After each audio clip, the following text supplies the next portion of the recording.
Varicose veins కి సరైన చికిత్స కోసం సంప్రదించండి ఎవిస్ హాస్పిటల్. నమస్తే రమగారు. నమస్తే జయ. ఏదైనా మంచి స్టోరీ చెప్తారా? చందమామ కథ చెప్దాము. పూర్వం ఒక పల్లెటూరులో ఓ తల్లి కొడుకు ఉండేవారు. వాడు కొంచెం మత్తు ఎక్కువ, పాపం పెద్దగా తెలివైన వాడు కాదు. మాధవుడు వాడి పేరు. వాడికి ఏ విషయమో తొందరగా అర్థమయ్యేది కాదు. ఏదైనా ఒక మాట 3-4 సార్లు చెప్పాలి వాళ్ళమ్మ. ఒరే కంచాలు పెట్టు, కంచాలు పెట్టు, కంచాలు పెట్టు అంటే కంచం అది కంచపుచ్చుకుని నుంచునేవాడు. వాడు పెట్టాలి పెట్టాలి అని చెప్పాలన్నమాట. అన్నీ 3-4 సార్లు బాగా విశదంగా గట్టిగట్టిగా అట్లా చెప్తే అర్థమయ్యి పనిచేసేవాడు. కానీ పని తక్కువే. ఎంతసేపు అరుచుకుంటూ ఎవరు చెప్తారు? ఏదో చెప్పింది చెప్పేది, లేనిది లేదు. అలా మా పిల్లాడికి మతి లేదని వాళ్ళు ఊళ్ళో వాళ్ళంతా వాడిని ఎక్కిరిచ్చేవాళ్ళు. సామాన్యంగా ఉండేవాడు. సామాన్యమైన కుర్రాడు. ఒక 19-20 ఏళ్ళు, 22 అలా వచ్చాయి. ఏం పని చేయకపోతే ఆ పిల్లాడిని ఏం పోషిస్తుంది? చింతపిల్లాడిలాగా ఇంత తిండ కదా వాడు. శుభ్రంగా తిండి కావాలి. ఇది చేయలేదు వాళ్ళమ్మ. పాపం ఏదో ఆ పని ఈ పని చేస్తూ కొన్ని చోట్ల వాడితో బలవంతంగా పని చేపిస్తూ ఎట్లాగొట్లాగా అట్లా మేనేజ్ చేసేది. అయితే ఏమైంది? ఒరే వంట చేరుకు అయిపోయింది, పొయ్యిలో కట్టెలేవు, కట్టెలు కొట్టుకురారా అని 10 సార్లు చెప్పింది. చాలాసార్లు చెప్పాక ఇక ఒకరు పూటంతా ఇచ్చేసి మంచి ఎండవేళ భుజాన గొడ్డలు వేసుకుని ఓ ముద్ద అన్నం తిన్నాక వెళ్ళాడు. అన్నం తిన్నాడు, గొడ్డలు భుజాన్ని వేసుకుని అడవిలోకి పోయాడు. పోయేసరికల్లా ఏమైంది? ఒక చోట వాడు వెళ్తూ ఉంటే ఎవరో ముగ్గురు పడుకుని కనిపించారు.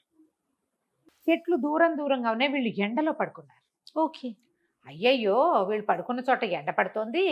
వాళ్ళు చెట్టు కింద పడుకోలేదు ఎందుకు అని ఊహించలా వాడు. వీళ్ళ మొహాల మీద ఎండ పడుతోందని ఏం చేశాడు? ఈ గొడ్డలతో పాటు ఒక చిన్న కత్తి ఉంటుంది వీళ్ళకి. ఏంటంటే ఏదైనా చెట్టు ఎక్కడైనా ఇరుక్కుందనుకో, ఈ కమ్మ కత్తి అంటారు, వంపుగా ఉంటుంది, అర్ధచంద్రాకారంలో. అది పెట్టి లాగితే కొంకి కత్తి, అది లాగితే వస్తుంది. ఆ కొంకి కత్తి పెట్టి చుట్టూతో ఉన్న 4-5 చెట్ల తాలూకు అంతంత కొమ్మలు కొట్టి కొమ్మలు నరుకొచ్చి వీళ్ళు పడుకున్న చోట వీళ్ళ మొహాల మీద ఎండ పడకుండా పాతిపెట్టాడు.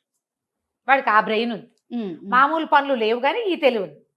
అయితే వాళ్ళకి మొహం మీద ఎండ పడకుండా నీడ పడేసరికి మెలకు వచ్చింది. ముగ్గురు కళ్ళు తెరిచి చూశారు. ఎవర్రా అబ్బాయి నువ్వు? ఏమిటి ఇవన్నీ ఎందుకు పాతి పెట్టావు అని అడిగారు. మీ మొహం మీద ఎండ పడుతోంది, పడుకున్నారు కదా, పాపం ఎండ పడకుండా చేస్తే మీరు హాయిగా పడుకుంటారని పెట్టానన్నాడు. అనేసరికల్లా ఎంత మంచివాడివిరా నువ్వు ఏదనుకుంటే అది అవుతుంది పో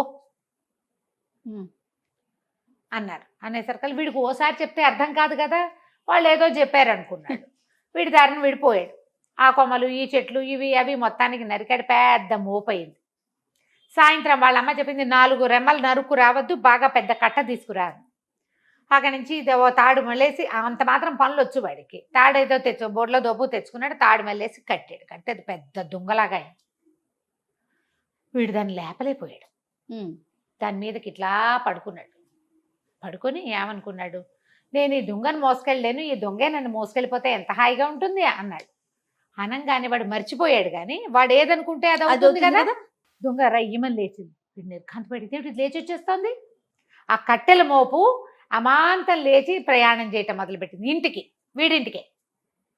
ఈ దొంగే నన్ను ఇంటికి తీసుకెళ్ళిపోతే బాగుండనుకున్నాడు. ఇంటి వైపు ప్రయాణిస్తుంటే వీడు తెల్లబోయాడు. వాడికి అర్థమైంది, ఇందాక వాళ్ళు ఏదో అన్నారు, అదే ఇది ఏమో అనిపించింది కానీ బాగా తెలియలా. ఇంటికెళ్ళి అమ్మకి చెప్తే అమ్మ ఏదైనా చెప్తుంది. ఆ దొంగ మీద ఏం చేశాడు? పడుకున్నవాడు కాస్త అట్లాగే లేచి చక్కగా కూర్చుని ప్రయాణం చేయటం మొదలుపెట్టాడు. అంత తెలివి ఉందన్నమాట వాడికి. కూర్చున్నాడు, చుట్టుపక్కల చూస్తున్నాడు, నవ్వుకుంటున్నాడు. ఇంతలో ఏమైంది? వీడు ఊళ్ళో కదా ఉంటాడు. ఓ రాజుగారికి పెద్ద బంగళా ఉంది. ఆ బంగళా మీద కానీ వీళ్ళు వెళ్ళాలి. ఆ బంగళా పై భాగంలో యువరాణి కూర్చున్నది. సాయంకాలం అయింది కదా, బయట కూర్చుంటారు ఆడపిల్లలు. చుట్టుపక్కల జరిగే వీళ్ళు మనుషులు, గొడ్డు గోదా, చిలకలు, పక్షులు ఇళ్ళకెళ్ళేవి, గొడ్లు ఇంటికెళ్ళేది చూడడానికి కూర్చుంది. దానికి ఈ దొంగ మీద ప్రయాణం చేస్తూ, ఈ కట్టెల మోపు మీద ప్రయాణం చేస్తున్న కుర్రాడు చూసేసరికి పక్క నవ్వి. ఊరికే కట్టెల మోపు ఎట్లా ఎగురుతోంది? మామూలుగా గబుక్కుని హాస్యాస్పదంగా ఉంటే నవ్వు రాదా? నడువుకో గావంచా, నెత్తికో గుడ్డ, భుజానో గొడ్డలి, కత్తి. కట్టెల మోపు ఎందుకు కూర్చున్నాడు, అదేమో రయ్యమని ఎగురుతోంది. పకాల నవ్వేసరికల్లా ఇతను అనుకున్నాడు, ఈ కుర్రాడికి ఏమనిపించింది, ఏంటి నన్ను చూసి నవ్వుతుంది. వెనక్కి తిరిగి చూశాడు. అమ్మాయి హాహాహా నవ్వేస్తుంటే ఇది కనుక నా పెళ్ళాం అయితే దీన్ని వంగ తీసి కుద్దను నన్ను చూసి నవ్వినందుకు దొంగమొహం అనుకున్నాడు. అప్పటిదాకా నవ్వుతున్న యువరా ముఖమొహం వేసింది, వాడికేసే చూడటం మొదలుపెట్టింది. వీడి దారిని వీడి ఇంటికి పోయాడు. వాళ్ళ అమ్మ ఆశ్చర్యపోయింది, ఇవన్నీ ఎట మోసుకొచ్చావురా అని. అదే నన్ను మోసుకొచ్చిద్దే అన్నాడు. వాళ్ళ అమ్మకి అర్థం కాలేదు. మాట్లాడకుండా ఊరుకుంది. కట్టెలన్నీ విడదీసుకున్నారు. చిన్న ముక్కలు చేయరాంది, వాడు ముక్కలు చేశాడు. ఇంకా వాడేం పెద్దగా ఊహించలే, అంత ఊహ ఉన్నవాడు కాదు. ఎప్పుడో ఓసారి ఒక ఊహ తడుతుంది పాపం వాడికి. ఇంతలో ఏమైంది, ఈ యువరాణి బికమొహం వేసుకుని అటు వాడు వెళ్ళిపోయిన వైపే చూస్తూ కూర్చుంది, నిట్టూర్పులు విడుస్తోంది. ఇక చిలకత్తలు చెప్పారు, ఇందాక దాకా నవ్వుతూనే ఉందండి, ఉన్నట్టుండి అమ్మాయి గారు ఎవరి మీదైనా మనసు పడిందేమో అట్లా బికమొహం వేసుకుని దిగాలుగా చూస్తుంది అనుకున్నారు. రాజుగారికి చెప్పారు. చెప్తే రాజు అన్నాడు, పిల్లకి పెళ్ళిడు వచ్చింది, ఎవరినైనా చూసి మగవాళ్ళని చూసి ముచ్చట పడింది, ఒక కుర్రవాడిని ఎవరినైనా చూసి అనేసరికల్లా, సరే అమ్మాయి నీకు పెళ్లి చేస్తానంటే, నేను ఎవరిని చేసుకోను నాన్న, ఆ దొంగ మీద ఉన్న అబ్బాయిని చేసుకుంటా అనగానే రాజుగారు తెలబడి, దొంగ మీద ఉంటామేమిటమంటే ఒక కట్టెల మోపు, దాని మీద ఒక అబ్బాయి కూర్చున్నాడు, ఆ అబ్బాయి నచ్చాడు నాన్న అనగానే రాజుగారి కోపం వచ్చింది.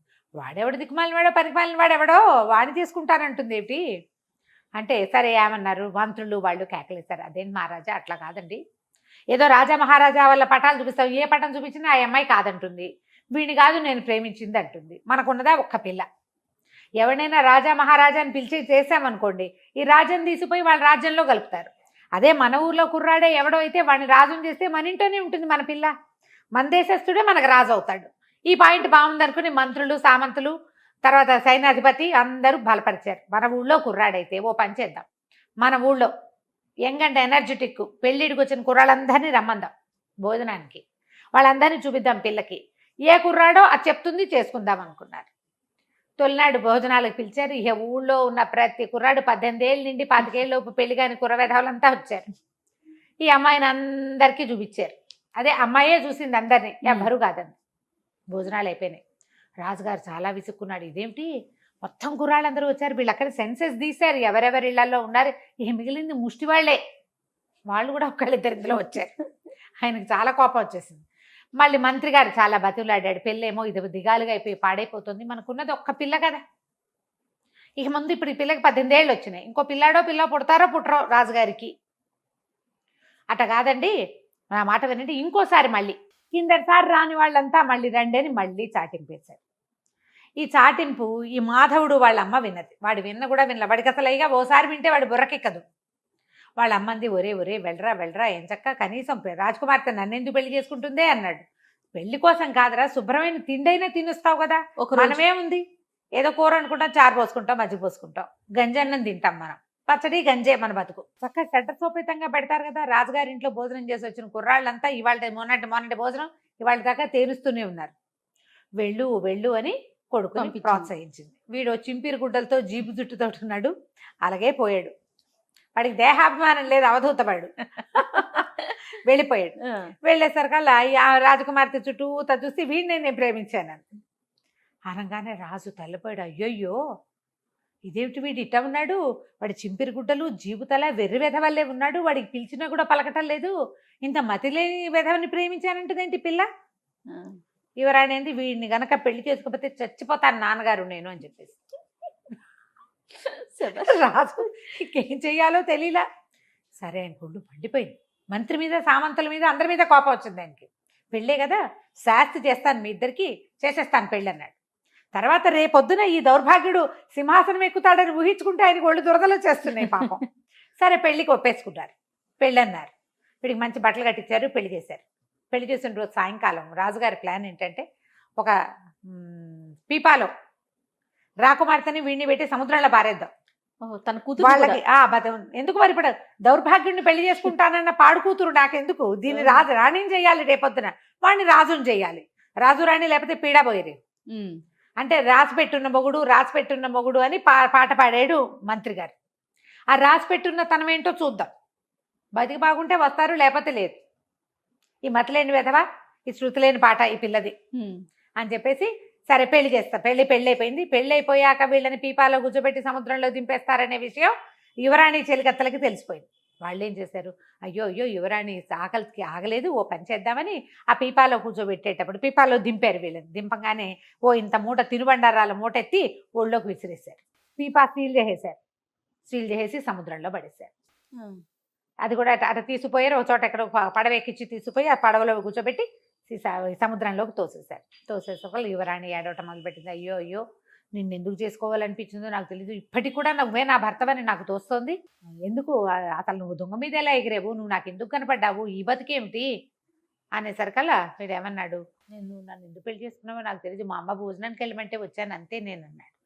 అనేసరికల్లా తినుబండారాలు తిందామా అన్నాడు. అనేసరికి అమ్మాయి అంది, ఇవి తింటే మాత్రం ఏం బతుకుతాం మనం, వీటికి ఈ పీపాపుకి కంతలు ఉంటే గానీ గాలి లోపలికి రాదు, బతకం.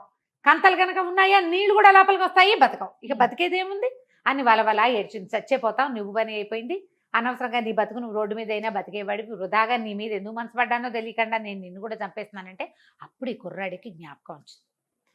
మరే ఒకరోజు ఆ దొంగ నేను మీద ఎగిరాను చూడు, ఆ రోజు పొద్దున ఒక 3 పెద్దవాళ్ళు అక్కడ కనపడ్డారు.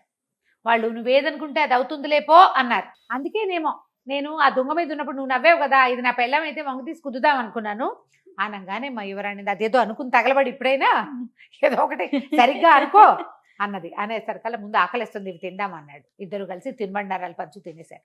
తిన్నాక మనల్ని రక్షించడానికి ఒక పడవ, ఒక నావ, ఒక ఓడ ఎవరైనా రావాలి.